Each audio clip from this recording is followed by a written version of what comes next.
கோதுமை மாவை வச்சு 10 நிமிஷத்துல வெளியில நல்ல மொறுமொறுன்னு கிறிஸ்பியா, அதே சமயம் உள்ள ரொம்ப சாஃப்டா, சாப்பிட்றதுக்கும் ரொம்ப சுவையா, அதிகமா எண்ணெயே இழுக்காத ஒரு உடனடி போண்டா ரெசிபி தாங்க எப்படி செய்யறதுன்னு பார்க்க போறோம்.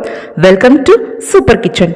இந்த இனிப்பு போண்டா செய்யறதுக்காக ஒரு பாத்திரத்துல முதல்ல 1 கப் அளவுக்கு கோதுமை மாவை மெஷர் பண்ணி இதுல சேர்த்துக்கலாம். இது கூட 4 டீஸ்பூன் அளவுக்கு வறுக்காத வெள்ளை ரவை சேர்த்திருக்கேன். 1 டீஸ்பூன் அளவுக்கு பச்சரிசி மாவு. இனிப்பு சுவையை மேற்கொண்டு தூக்கி கொடுக்கறதுக்காக ஒரு பிஞ்ச் அளவுக்கு டேபிள் சால்ட் சேர்த்துக்கோங்க. எந்த கப்பால கோதுமை மாவு அளந்தமோ அந்த கப்பால 1/2 கப் அளவுக்கு சர்க்கரை சேர்த்துக்கலாம். நல்ல மனம் வாசனைக்காக ஏலக்காய் பொடி ஒரு 1/4 டீஸ்பூன் அளவுக்கு சேர்த்துக்கோங்க. நான் இதுல மேற்கொண்டு ஒரு 2 பிஞ்ச் அளவு சமையல் சோடா சேர்த்திருக்கேன். சமையல் சோடா சேர்க்கறது விருப்பம் இல்லைன்னா தாராளமா தவிர்த்திருங்க. அடுத்ததா நம்ம எந்த கப்பால கோதுமை மாவு அளந்தோமோ அந்த கப்பால 3/4 கப் அளவுக்கு தண்ணீர் எடுத்து அளந்து பக்கத்திலே வச்சுக்கோங்க.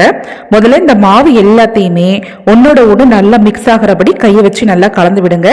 இந்த கோதுமை மாவுல சேர்த்திருக்க சர்க்கரை, ஏலக்காய் பொடி எல்லாமே நல்லா மிக்ஸ் ஆனதுக்கு அப்புறமா நம்ம எடுத்து வச்சிருந்தோம்ல 3/4 கப் அளவுக்கு தண்ணீர், அந்த தண்ணீரை கொஞ்சம் கொஞ்சமா சேர்த்துட்டு இந்த மாவை நல்லா கைகளாலேயே நல்லா அழுத்தி அழுத்தி கொடுத்து நல்லா பசைங்க. இப்ப நம்ம பசஞ்சு விட இந்த கோதுமை மாவுல சர்க்கரை சேர்த்திருக்கிறதுனால இந்த சர்க்கரையோட தண்ணீர் சேரும் போது சர்க்கரை நல்லா மெல்ட் ஆயிட்டு நம்ம தண்ணி சேர்த்து மாவு பசைய மாவு வந்து ஒரு லூஸான கன்சிஸ்டன்சிக்கு மாறி இந்த மாதிரி ஒரு போண்டா மாவு பதத்துக்கு ரெடியாகி வந்துடும். 1 கப் கோதுமை மாவுக்கு 3/4 கப் அளவுக்கு தண்ணீர் போதுமானதாவே இருக்கும். நீங்க கொஞ்சம் கூட தண்ணியை குறைக்கவோ கூட்டவோ செய்யாதீங்க. நான் சொன்ன அளவுகள்ல மட்டுமே தண்ணியை சேர்த்து போண்டா மாவை ரெடி பண்ணிக்கோங்க. இந்த மாவுல ரவை சேர்த்துக்கிறதுனால இது ஒரு 3 நிமிஷத்துக்கு தட்டை போட்டு மூடி ஊற வச்சுக்கலாம். அப்பதான் போண்டா நல்லா சாஃப்டா இருக்கும். இப்ப நான் ஒரு மீடியம் சைஸ் அளவுள்ள வாழைப்பழத்தை எடுத்திருக்கேன். வாழைப்பழம் கூடுமான அளவு நல்லா கனிஞ்ச வாழைப்பழமா இருக்கிற மாதிரி எடுத்துக்கோங்க. இந்த பழத்தோட தோலை நீக்கிட்டு சின்ன சின்ன துண்டுகளா கட் பண்ணிட்டு நல்லா மசிச்சு இந்த மாதிரி எடுத்துக்கோங்க. நம்ம பஞ்சாமிரதம் செய்யறதுக்குலாம் வாழைப்பழத்தை மசிப்போம்ல, அந்த மாதிரி மசிச்சுக்கோங்க. இப்ப மசிச்ச இந்த வாழைப்பழத்தை நம்ம ஊற வச்சிருந்தோம்ல மாவு, அது கூட சேர்க்க போறோம். இப்போ மாவு பார்த்தீங்கன்னா 3 நிமிஷம் ஊற வச்சதுனால நல்லா சாஃப்டா ரவையெல்லாம் ஊறி வந்துருச்சுங்க. இதுல இந்த வாழைப்பழத்தை சேர்த்துக்கலாம்.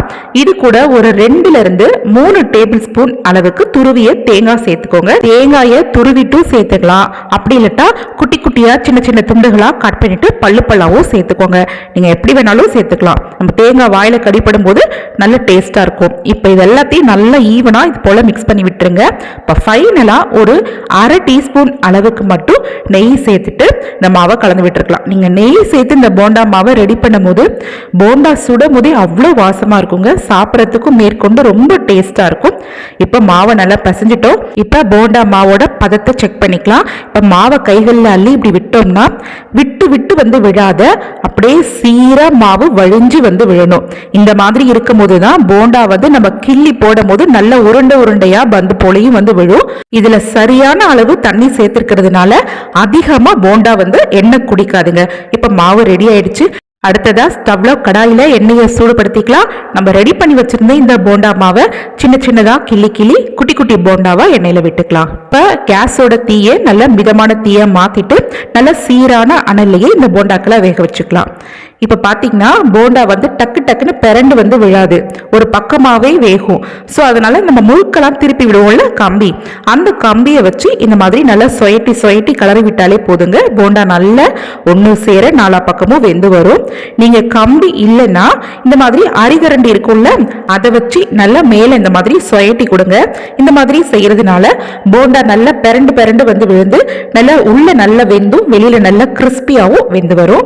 அதே சமயம் போண்டாவுமே நல்ல ஒரு சீரான பொன்னிறமான கோல்டன் கலருக்குமே கிடைக்குங்க.